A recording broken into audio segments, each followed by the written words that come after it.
नमस्कार दोस्तों, आज एक और पारिवारिक कहानी में मैं आपका स्वागत करती हूँ। आज की कहानी है, जब सास ने बहू को मायके जाने से किया इनकार तो बेटी ने ऐसा क्या किया कि माँ को हुआ अपनी गलती का एहसास। भाग 2।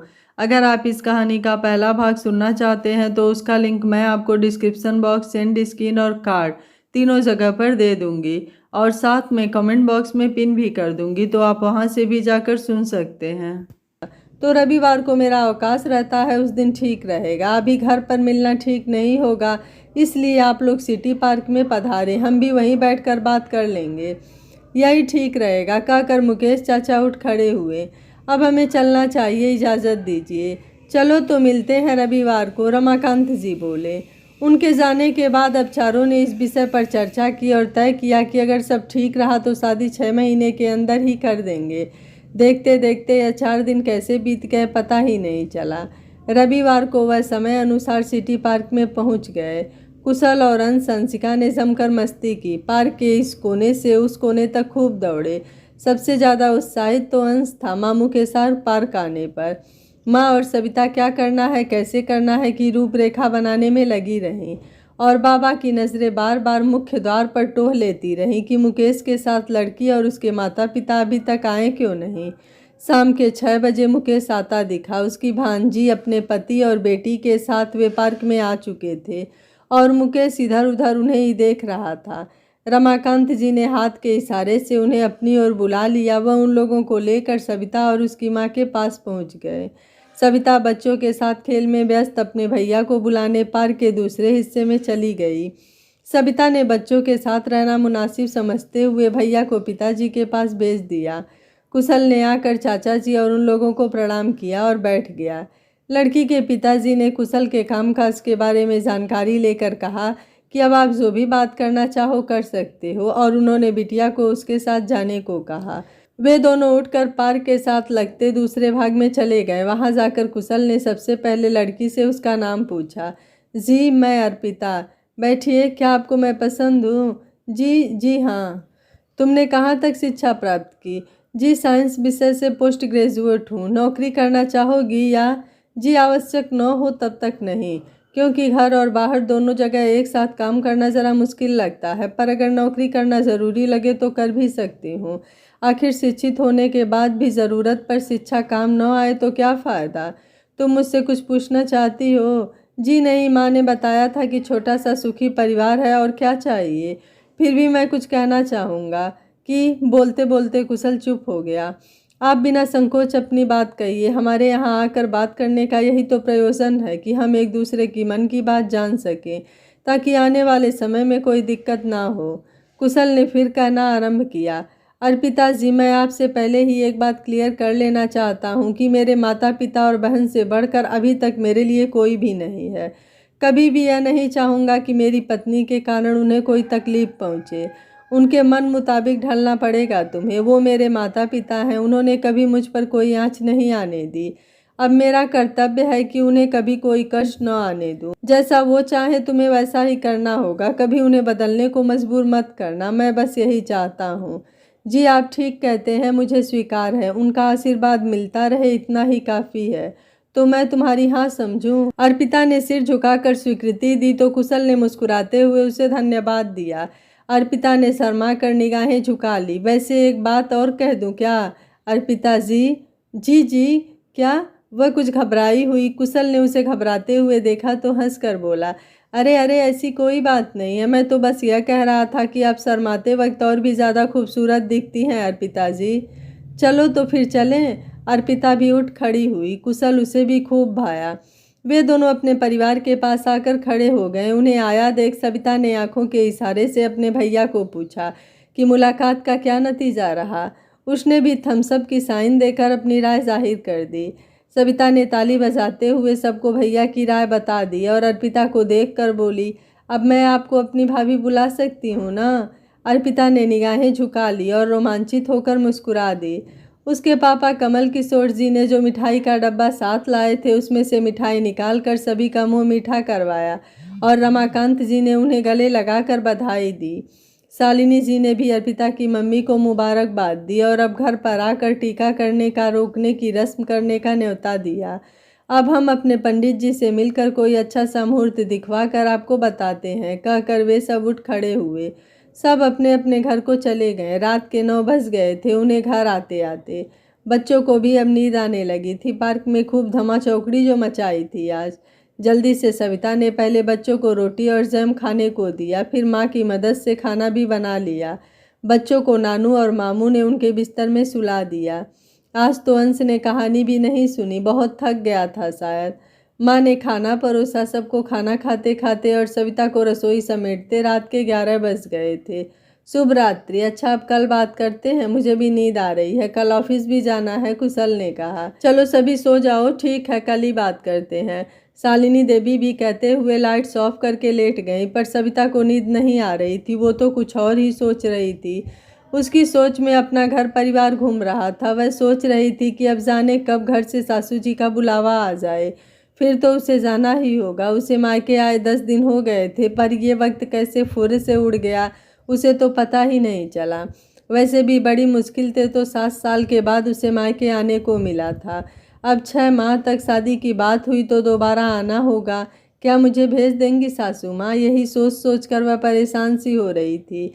वह अपने भाई के विवाह के सारे चाव पूरे करना चाहती थी। शादी की हर एक तैयारी स्वयं करना चाहती थी, पर ऐसा संभव न हो शायद। यही सोच सोचकर उसकी आंखों से नींद कोसों दूर थी। करवटें बदलते उसने रात बिताई। सुबह के समय आंख लगी तो जागने में कुछ देरी हो गई। सविता सुबह सोकर उठी तो देखा माँ तो आज सबसे पहले उठी हुई हैं। बोली, माँ आज आप जल्दी क्यों उठ गईं? अरे मैं जल्दी नहीं जगी, बल्कि तुम देर तक सोती रही हो, कहकर हंस दी शालिनी जी। सविता ने चौंक कर घड़ी की ओर देखा तो सच में आज वह पूरा 1 घंटे देरी से जगी थी। ऐसा होना लाजमी था, क्योंकि उसे सुबह के समय ही तो आंख लगी थी। वह उठकर स्नान करने चली गई। कुशल का चाय नाश्ता तैयार था। वह भी नाश्ता करके ऑफिस चला गया। जब नहा कर निकला तो उसका मोबाइल बज उठा। लपक कर उसने फ़ोन रिसीव कर लिया। फ़ोन अंशुल का था। हाल समाचार जान लेने के बाद सविता ने कुशल भैया के लिए रिश्ता आने की बात उसे बता दी। वह भी बहुत खुश हुआ। अब सविता ने अपनी चिंता भी उसको बताई। वह बोला, कल की चिंता में अपना आज खराब मत करो, जो होगा अच्छा होगा, परेशान होने की कोई ज़रूरत नहीं है, मैं माँ से बात कर लूँगा। अब वह हल्का महसूस कर रही थी। अंशुल ने बताया कि वैसे तो उसने अब कई बार 1 महीने तक तुम्हारे वहाँ रहने की इजाज़त उसने माँ से ले ली थी, पर अगर तुम अब की बार जल्दी घर आ जाओ तो खुश होकर माँ तुम्हें दोबारा जल्दी वहाँ भेज सकती हैं। मैं भैया का रोका होने के बाद आ सकती हूँ, फिर मैं तुम्हें दोबारा फ़ोन करती हूँ, तुम आगे माँ से पूछ लेना। ठीक है। फ़ोन कट गया था।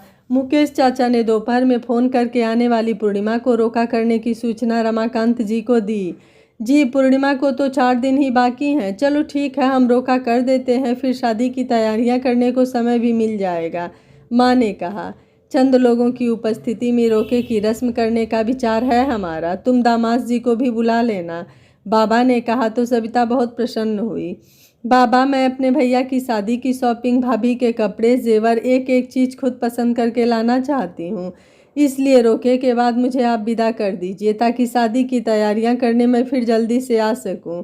सही कहती हो बेटी, अब सब तुम दोनों को ही संभालना है। दामाद जी रोके के बाद तुम्हें लेकर जा सकते हैं, मैं उनसे बात भी कर लूँगा ताकि तुम फिर आ सको। कुछ ज़रूरी तैयारियों के साथ साथ सविता की ससुराल में भी न्योता दिया रमाकांत जी ने। अंशुल अपने पिताजी के साथ नियत समय से पूर्व ही आ गया। उसने भी मेहमानों की देख रेख करने से लेकर छुटपुट काम संभाल लिए। रसोई का काम सविता ने संभाल लिया। बच्चे आज नाना नानी के साथ साथ पापा और दादा दादी के सानिध्य में बहुत खुश थे। शाम 6 बजे तक रोके की रस्म करके अर्पिता के परिवार वाले लौट गए। अब रमाकांत जी ने सविता के ससुर जी से हाथ जोड़कर प्रार्थना की कि अगर वे लोग शादी की तैयारियां करने के लिए सविता को ज़रूरत पड़ने पर यहाँ भेज दिया करेंगे तो बड़ी मेहरबानी होगी, क्योंकि अब नए ज़माने के बच्चों की पसंद नापसंद के बारे में वे ज़्यादा जानकारी नहीं रखते। उन्होंने उनके जुड़े हुए हाथों को थामकर आश्वासन दिया कि जब भी ज़रूरत पड़ेगी कभी कभार सविता आती रहेगी, वे चिंता न करें। अब हम दोनों परिवार अलग नहीं हैं। 6 माह बाद का कोई शुभ मुहूर्त देखकर विवाह की तिथि आपको बता देंगे समधी जी। तब आप सभी को हमारे घर पधारने का कष्ट करना होगा। अभी अगर आप चाहते हैं तो सविता को ले जा सकते हैं। समधन जी को हमारी तरफ से शुक्रिया कहिएगा कि उन्होंने हमारी बेटी और बच्चों को हमारे साथ समय बिताने का अवसर दिया। कोई बात नहीं, अभी रात हो चुकी है, हमें निकलना होगा। अंशुल भी सुबह ऑफिस के लिए निकलेगा। सविता को वह रविवार की छुट्टी के दिन आकर ले जाएगा, कहकर वे वहां से विदा लेकर चले गए। सविता भी बहुत खुश थी कि उसकी आशंका निर्मूल थी। उसके पापा और ससुर जी ने बड़ी समझदारी से बात को संभाल ली थी। वह व्यर्थ ही चिंता कर रही थी। रात को उसे मन में शांति होने के कारण अच्छी नींद आई। अब वह अपने वापस जाने की तैयारी में लग गई। अंश बोला, मम्मी मैं नहीं जाऊंगा, आपको जाना है तो जाओ, मुझे तो यहाँ बहुत अच्छा लग रहा है। सविता ने समझाया, बेटा जाना तो होगा, जाएंगे नहीं तो मामा की शादी में आएंगे कैसे? जब जाएंगे तभी तो आएंगे। घर जाकर आपने छुट्टियों में करने के लिए मिला गृह कार्य भी तो करना है। और दादी माँ ने आपको जल्दी लौटने को भी तो बोला था ना। अगर आप आनाकानी करोगे तो अगली बार वो भेजेंगी ही नहीं। इसलिए अच्छे बच्चे बनकर घर चलने की तैयारी करो। ठीक है माँ, पर मामू की शादी में आऊँगा तो जल्दी वापस नहीं जाऊँगा, पहले ही बोले दे रहा हूँ। बाद में मत बोलना कि जल्दी जाना है। ठीक है मेरे गुरुजी, कहकर सविता हंस दिया और साथ साथ सारे लोग भी। 2 दिन तक खूब लाड दुलार जताकर शालिनी जी ने अपनी बिटिया और बच्चों को दामाद जी के साथ भरे मन से विदा कर दिया। उनके जल्दी लौट कर आने की आशा के साथ अब उन्हें बहुत सारे काम निपटाने हैं। कपड़े, जेवर की खरीदारी, विवाह स्थल और हलवाई एवं डेकोरेटर की बुकिंग वगैरह। इंतज़ार तो तारीख पक्की होने का था, क्योंकि तारीख जाने बिना तो कुछ भी नहीं हो सकता था। कुशल ने कहा, माँ तुम बिल्कुल टेंशन मत लेना, मैं सब कर लूँगा। आप पंडित जी से मिलकर तारीख निकलवाओ, फिर मैं देखता हूँ। रमाकांत जी ने पंडित जी को घर पर ही बुला दिया। उन्होंने शाम को आने की बात कही। शाम को कुशल घर पहुंचा तो पंडित जी बैठक में बाबा के साथ विराजमान थे। माँ उनके लिए चाय बना रही थी। तू आ गया बेटा, चलो अच्छा हुआ, मैं तेरे लिए भी चाय रखती हूँ। पंडित जी भी अभी कुछ देर पहले ही पधारे हैं। ठीक है माँ, कहकर वह भी अंदर चला गया। पंडित जी के चरणों स्पर्श करके वहीं बैठ गया। चाय पीकर पंडित जी ने दोनों की कुंडली देखकर बताया कि कन्या के आने के बाद आपका भाग्योदय हो गया। उसके कदम इस घर के लिए अति शुभ हैं। इनकी ग्रह दशा के अनुसार मार्गशीर्ष माह की 24वीं तिथि सर्वोत्तम है। बाकी सब ईश्वर भली करेंगे। माँ ने पंडित जी को शगुन की राशि भेंट की और उनका आशीर्वाद प्राप्त किया। रमाकांत जी ने मुकेश को फ़ोन करके विवाह की तिथि लड़की वालों को बताने को बोल दिया, ताकि वे भी अपनी तैयारियां आरंभ कर सकें, क्योंकि ऐसे काम करने के लिए कुछ समय लेना ही पड़ता है। एकदम से कुछ भी संभव नहीं होता। कुशल ने भी अपनी डायरी में सिलसिलेवार कहाँ कहाँ कब और कौन सी बुकिंग करनी है एक लिस्ट ब्यूरट सहित नोट कर ली। अब अधिकतर कार्य फ़ोन पर ही निपटाए जा सकते थे। सारी परेशानियां व्यवस्थित तरीके से कार्य करने पर हल हो गई थी। जो कार्य फ़ोन पर नहीं हो सकते थे वो सब बाबा के सहयोग से करने थे। कुछ जगह बाबा तो कुछ जगह कुशल स्वयं जाकर उन कार्यों को मूर्त रूप देने में जुटे थे। माँ ने सविता के ससुराल वालों को भी विवाह की तिथि बताने को बोला तो उसने अंशुल को फ़ोन पर सूचना भेज दी। बाद में सविता को फ़ोन करके शॉपिंग के लिए आने का समय भी ले लिया।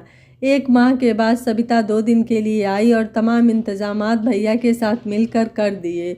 फिर अगले महीने आने का वादा करके वापस चली गई। माँ ने ज़रूरी सामानों की लिस्ट बनाकर रख ली और बेटी के आने तक छोटे मोटे काम निपटा लिए। अगले माह वह आने वाली ही थी कि उसकी ननद कुछ दिनों के लिए अपने मायके आ गई। सासू माँ ने कहा कि वह बाद में चली जाएगी। ठीक है, मैं माँ को कह देती हूँ कि बाद में आऊँगी। माँ ने भी कहा कि बेटा कोई बात नहीं, तुम कुछ दिनों बाद आ जाना, अभी समय है हमारे पास। लगभग 15 दिन बाद आज फिर वह मायके आई। भैया उसे लिवाने आ गए थे। घर पहुंचकर माँ ने अपनी बनाई लिस्ट उसके सामने रख दी। माँ, हम पहले कपड़े की खरीदारी कर लेते हैं, सिल कराने में भी समय जाएगा और कई बार फिटिंग में कोई दिक्कत आ जाती है तो ठीक करवा सकते हैं। हाँ बेटी, तुम ठीक कहती हो, पर मैं तो सुनार से जेवर खरीदना चाह रही थी। नहीं माँ, बहुत दिनों तक घर में जेवर रखना रिस्की हो सकता है। शादी वाला घर है, हमें कई बार घर बंद करके भी जाना पड़ सकता है। जेवर सबसे बाद में, कुछ दिन पहले ही खरीदे जाएंगे। सविता की माँ, हमारी बेटी समझदार है, वह सही कह रही है। अभी तुम कपड़ा लत्ता ही खरीदो, और हाँ, कपड़ा खरीदते वक्त कोई कंजूसी मत करना, जो पसंद आए वही लेना। ठीक है जी। वे दोनों शहर की प्रसिद्ध मार्केट के सभी के लिए शॉपिंग करती हैं और सबके लिए बढ़िया कपड़े खरीद कर लाती हैं। दुल्हन के जोड़े पर तो सब लट्टू ही हो गए। माँ, इसे पहनकर मेरी भाभी किसी अप्सरा से कम नहीं लगेंगी। ऐसा खूबसूरत लहंगा चुनरी तो मैंने भी कभी पहले नहीं देखा। और माँ, आपकी वाली साड़ी भी बहुत प्यारी है, बिल्कुल आपकी तरह। और तुम्हें अपना पार्टी गाउन और साड़ी पसंद आए या नहीं? बहुत पसंद है माँ, सच में आप कितनी अच्छी हो जो सबकी पसंद का ख्याल रखती हो। भैया की शेरवानी भाभी की ड्रेस से मैच कर रही है, यह बात तो मैंने अब नोटिस की। अरे हाँ, सच में। और हाँ बाबा, अपने कपड़े तो देखो कैसे हैं, तुम सब पसंद करके लाए हो तो बढ़िया ही होंगे, इसमें कोई शक नहीं। बच्चों को भी अपने कपड़े बहुत पसंद आए। अब बहुत सारी तैयारियों को करने की सलाह करते हुए फिर आने की बात कहकर अगले दिन वह चली गई अपने ससुराल। अब उसे विवाह के कुछ दिन पहले ही आना था ताकि जेवर आदि खरीद सके। माँ, तब तक तुम घर का पेंट, डेकोरेशन, वेडिंग कार्ड आदि छपवा लीजिए, अब मैं आ जाऊंगी तो बांटने चलेंगे। दूर भेजने वाले कार्ड आप पहले भेज दीजिएगा। उसने माँ को जैसा निर्देश दिया था, माँ ने सब व्यवस्था वैसी ही करने की पूरी तैयारी कर ली थी। सविता अपनी सासू माँ और परिवारजनों से अपने भैया की शादी में चलने का आग्रह करती है और स्वयं कुछ दिन पूर्व जाने की इच्छा जाहिर करती है। सासू माँ कहती हैं कि तुम वहाँ बीच बीच में जाकर उनकी मदद तो कर रही हो, अब कुछ दिनों पहले क्यों तुम भी हमारे साथ ही चलना। यह सुनकर वह उदास हो जाती है। उसके ससुर जी उसका उतरा चेहरा देखकर समझ जाते हैं कि कोई तो बात है, वरना हमेशा खुश रहने वाली सविता यूं ही तो चुप नहीं रख सकती। तभी फोन पर उसकी ननद बनीता बताती है कि वह आज हफ्ते भर के लिए मायके आ रही है। सविता उसकी पसंद का भोजन बनाने के लिए किचन में चली जाती हैं। सासू माँ उसे रसोई का काम समझा कर कि क्या बनेगा आंगन में आ बैठती हैं। दोपहर में जब उसकी ननद अपने पति के साथ घर आती है तो अपनी भाभी को रसोई घर में व्यस्त पाती है। वह अपनी माँ के पास कुछ देर बैठकर भाभी के पास चली आती है। सविता तब तक उनके लिए चाय बनाकर बाहर ही आ रही थी। वह मुस्कुराकर अपनी प्यारी ननद का स्वागत करती है और भीतर चलकर उन दोनों से जलपान करने का आग्रह करती है। आज अपनी भाभी को उसने उदास देखा तो बस पूछ ही लिया, भाभी तबीयत तो ठीक है ना आपकी? हाँ, मेरी तबीयत को क्या होना है, मैं तो बिल्कुल ठीक हूँ। पर उसने नोटिस किया कि हरदम चहकती रहने वाली सविता भाभी आज हाँ हूँ में उत्तर दे रही थी। जब कुछ देर बाद सविता के नंदोई वापस चले गए तो ननद रानी ने पूछा, भाभी आपके भैया की शादी की तैयारियां पूरी हो गई? तब सविता ने बताया कि लगभग पूरी ही है, कुछ काम बाकी है बस। तो फिर कितने दिन पहले जा रही हो भाभी? अब तो 1 महीना ही है ना शादी में। सविता ने कुछ उत्तर न दिया, पर भाभी के चेहरे की उदासी बढ़ गई थी। यह बात उससे छिप न सकी। उसने भाभी को बार बार पूछा पर उसने कुछ न कहा। शाम को कुशल भी घर आ गया। सविता चुपचाप सब काम करती जा रही थी, बस शांत थी। पति को भी उसने कुछ ना कहा तो उसने चाय पीते पीते माँ से पूछ ही लिया कि आज सविता को क्या हुआ है। माँ ने कहा, कुछ नहीं, यूं ही पता नहीं क्यों आज चुप सी है। माँ, कोई तो बात होगी, वरना वह हमेशा हर हाल में मुस्कुराना नहीं भूलती। तब कुशल ने अपनी पत्नी से कहा, तुम शादी की तैयारियों में इन दिनों बहुत दौड़ भाग करती हो, शायद इसलिए थक गई हो। अपना ख्याल रखना भी ज़रूरी होता है, घर और बच्चों के सब काम भी करती हो और आजकल मार्केट के भी चक्कर ज़्यादा लगा रही हो। चलो थोड़ी देर को आराम कर लो। आज तो वनीता भी यही है तो वह किचन संभाल लेगी। वनीता ने भी भाई की हाँ में हाँ मिलाते हुए कहा, हाँ भैया आप बिल्कुल ठीक कहते हैं, मैं हूँ ना, कोई चिंता मत करो, मैं सब कर लूँगी। आपको आराम की ज़रूरत है, मैं हफ्ते भर के लिए यहीं हूँ तो थोड़ी मदद तो कर ही सकती हूँ। माँ ने सुना तो कहने लगी, वनीता तो अब इस घर में कभी कभी ही आती है, शादी के बाद तो मेहमान है वह, उससे काम करवाएंगे क्या? माँ, यह क्या कह रही हो? कुशल और वनीता थोड़ा चौंक जाते हैं। कुशल बोला, उसकी शादी को साल भर हो गया, अब वह नई नहीं है, घर के काम में मदद कर सकती है। उसने कहा तो वनीता ने भी माँ को समझाया कि माँ, मैं अपने ससुराल में प्रसन्न हूँ, पता क्यों? मेरी सासू माँ मुझे कई बार यहाँ भेज देती हैं ताकि मुझे मायके की याद न सताए। जब मैं वहाँ होती हूँ तो मेरे घर के कामों में मेरी मदद करती हैं। उन्होंने मुझ पर जिम्मेदारियाँ डाली तो है पर थोपी नहीं है माँ। जब मेरी ननद वहाँ आती है तो हम मिलकर सहेलियों की तरह काम भी करते हैं, बातें भी। पर आप भाभी को मायके भेजने से भी गुरेज करती हो और जब मैं उनके निकट जाना चाहूँ तो उन्हें काम में लगा देती हो या मुझे बुला लेती हो। मैंने कई बार आपसे बात करने की कोशिश की पर आपसे डर गई। माँ, वह भी मेरी तरह किसी की बेटी हैं, उनको भी अपने मायके का मोह होगा जैसे मुझे है। अगर मेरी ससुराल के लोग मुझे इतना प्यार से ना रखते तो मैं भी उनका सम्मान ना कर पाती। लेकिन भाभी बिना किसी प्रतिफल के हम सबका कितना मान करती हैं, तो क्या उनकी मुश्किल में साथ देना हमारा फर्ज नहीं? वह तो तुम्हारे व्यवहार की कभी शिकायत भी नहीं करती। अब आप बताइए, आज मेरे घर आने से पहले आपने कुछ कहा था क्या उन्हें? वह मुझे बुझी बुझी सी क्यों लगी? हाँ, उसके आने से पहले ही मायके चले जाने की बात पर मैंने उसे टोका था कि तुम भी हमारे साथ ही चलोगी, तो वह चुप हो गई और तो कोई बात नहीं हुई थी। वनीता का इस प्रकार अपनी भाभी का पक्ष लेना उसकी माँ को अखरता है, पर कुशल के भी मूड को देखकर वह कुछ नहीं बोली। वनीता जबरदस्ती भाभी को उनके कमरे में छोड़ आती है और रसोई का सारा काम जल्दी से निपटा लेती है। सविता को आज आराम करके कुछ अच्छा लगा। वनीता ने भोजन के बाद भैया भाभी के पास बैठकर कुछ समय बिताया। फिर वह उन्हें जल्दी सो जाने की हिदायत देकर माँ के पास चली गई। माँ ने कहा, क्या बात है वनीता, तुम तो अब की बार बहुत बदली हुई हो। भाभी से खूब हमदर्दी हो रही है, पहले तो तुम ऐसी न थी। वनीता ने माँ के पास बैठते हुए माँ का हाथ अपने हाथ में लिया और बड़े प्यार से माँ की आंखों में झांकते हुए उनकी गोद में लेट गई और बोली, माँ, मैं अब जो भी कहूँगी वह ध्यान से सुनना और उसे समझने की कोशिश करना। भूल जाओ कि सविता तुम्हारी बहू है। एक बार मान लो कि उसकी जगह मैं हूँ। अगर मेरे साथ सब कुछ वैसा ही हो जैसा भाभी के साथ होता है, मेरा मतलब यह नहीं है कि उनके साथ बुरा होता है, मगर मैं अगर सारा दिन काम में लगी रहूं, मेरी इच्छा अनिच्छा से किसी को कोई सरोकार न हो, मैं अपने भाई की खुशी में शामिल न हो पाऊं, तो बुरी तरह थकी होने के बाद भी कोई मुझे बैठ जाने तक को न कहे, तो माँ सच कहना, आपको कैसा लगेगा? उसे शादी करके 8 साल होने को आए, कभी तुमने एक माँ बनकर प्यार किया, उसकी ज़रूरतों को समझा और उसने कभी तुम्हारी सेवा में कोई कमी आने दी? नहीं ना। तो माँ, उसको माँ का प्यार देने क्या कोई बाहर से आएगा? जितना प्यार तुम मुझे करती हो उसका आधा भी अगर भाभी को करोगी तो खुशियाँ इस घर को छोड़कर कभी नहीं जाएंगी। हम बेटियाँ पराया धन कहलाती हैं, वक्त पड़ने पर अपने ससुराल के साथ खड़ी रहेंगी, पर अब वो इस घर की सदस्य हैं। हर बुरे वक्त में आप लोगों के साथ रही हैं और रहेंगी, तो फिर भेदभाव क्यों? उसे अपने बेटी की तरह अपना कर तो देखो। वो हमसे पहले आपके लिए हर दुख सह लेगी हंसते हंसते।